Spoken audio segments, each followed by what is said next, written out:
First of all, I would like to clarify, actually, this is not the presentation of by myself, but or four people at least there. So there is Emma Asmuni, Emilia Aisha, and Gunawan Setiabudi. So four of us will talk about thought-provoking. I know this is a little bit seperti provokasi ya, ini judulnya ini. So as you have seen in the first couple of speakers today, they talk about experience.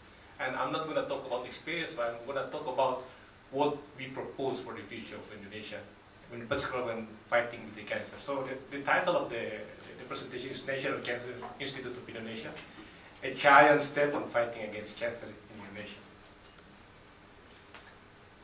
So here's some background. So cancer is the leading cause of death in the developed countries. When I say developed countries, we know that Indonesia is still in one of the developing countries, and then, but we shouldn't be like too happy that okay, if it is in the developed countries, it happens that cancer is the major leading cause of death, and then we are safe in the developing country. Not the case at all, because it is predicted in the coming decades or so, cancer will become a major cause of morbidity and mortality in every region of the world. So therefore, attention is needed for the global action, to reduce the increasing burden of cancer. And the global cancer burden is estimated to surge almost double in 2030, which is less than 20 years from now. Here's some data that I took yesterday from BBC. So BBC in 2005 presented some data, interesting map, in which is highlighted the cancer incident in in most part of the world. We've seen in here, the red part is the North America, in Canada and the United States. We have the incidence of cancer around 300, more than 300 for each 100,000 population. In Indonesia, we still see is around 100 and 150 incidents per 100,000 population. However, it's seen that in the recent data, as recent as 2008, that in Southeast Asia alone, we have 725,446 incidents of cancer. This is in 2008. So yearly happen, right? The estimation, this is coming from the WHO, World Health Organization. Having said that, if we take the cancer incidence for the whole world, out of around 7 billion population of the world, we've seen that around 12.7 million new incidents of cancer in 2008.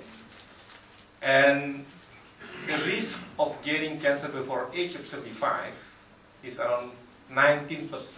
So the risk of getting cancer before age of 75 is 19%, while the risk of dying from cancer before that age is around 11%. Let's try to take a look of the data, similar data for Indonesia in particular, not for the whole world. We see that the risk of getting cancer before age of 75 is around 15%, but the risk of dying from cancer before age 75 is around the same rate of the world. This tells us something, despite the fact that we see the risk of getting cancer before age 75 is a little bit lower than the risk that we observe for the global level. We've seen that the risk of dying from cancer is similar. So this tells us something that probably in Indonesia, it might be that at the time the cancer is being detected, is already quite in late stage. That might be one of the reasons, of course, but it might be also related to the treatment and so on. So here is the challenge for Indonesia in particular. Are we ready to face the explosion of cancer burden? If we go back to the previous slide, we've seen that around 300,000, almost 300,000 incidents in 2008.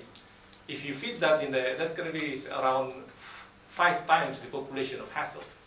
Yeah. Population of Hasselt is around, perhaps around 70,000. So at least four times the population of Hasselt. And then you have to handle such a burden.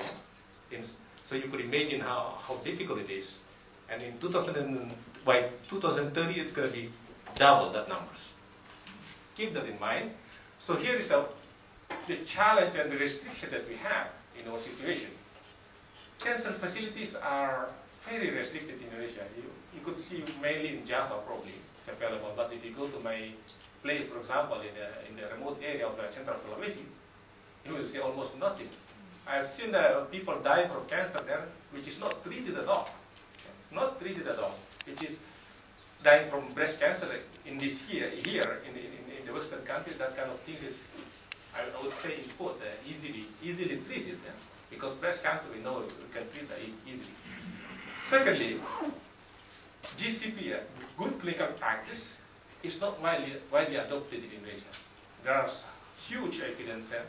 There are some evidence saying that even like in some parts of Indonesia, this is not observed at all. And there is, of course, discrepancy exists among various regions, in particular between Java and outside Java. And the third thing, which is important in this, when talking about the restriction that we have, the health insurance coverage in Indonesia. Don't imagine like here in Belgium, where everybody is covered. In Indonesia, if you're not rich, you better not get sick. That's what people say. Yeah. And of course, it's related, closely related to funding, and as well as the trained physician in cancer. We have very limited number of oncologists, for example. Maybe you could find it in Darmais probably, but if you go to the remote area in Indonesia, you will find nobody almost. So, as well as experts in the field of cancer research, it's very, very rare, very restricted, and society awareness of cancer, not to mention that people can smoke everywhere in Indonesia, but from the way I observed when I went back a couple of weeks ago, it's a little bit better perhaps now. Dr. Baktiar, 1 minute more. 1 minute. Okay, see, here's the idea. It's amazing. National Cancer Institute of Indonesia. This idea is quite simple, really.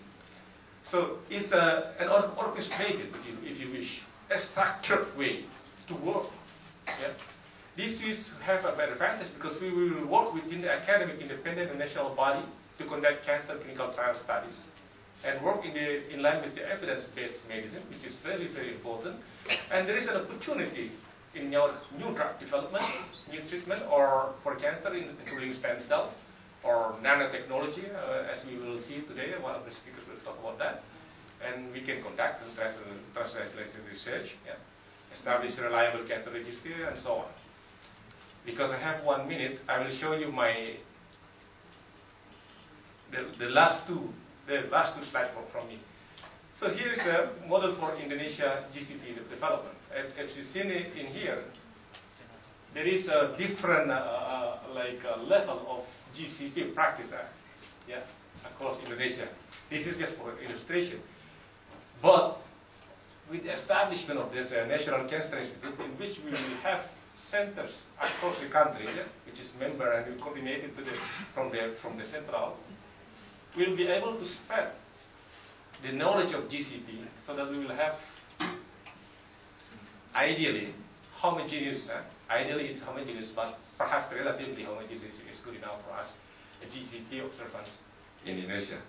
In conclusion, ideas on the establishment of National Cancer Institute of Indonesia were presented. We also highlighted a few challenges and opportunities, and as well as we have the initiation of this idea, will require a full support from the government. So this is not something very nice. But apart from the government, stakeholders in Indonesia will include existing bodies such as Darmais Cancer Center, and then I have heard also there is a Yayasan Kanker Indonesia, and major university teaching hospital. This will play an instrumental role in Indonesia. And we are in the Indonesia integrated is willing to share expertise to bring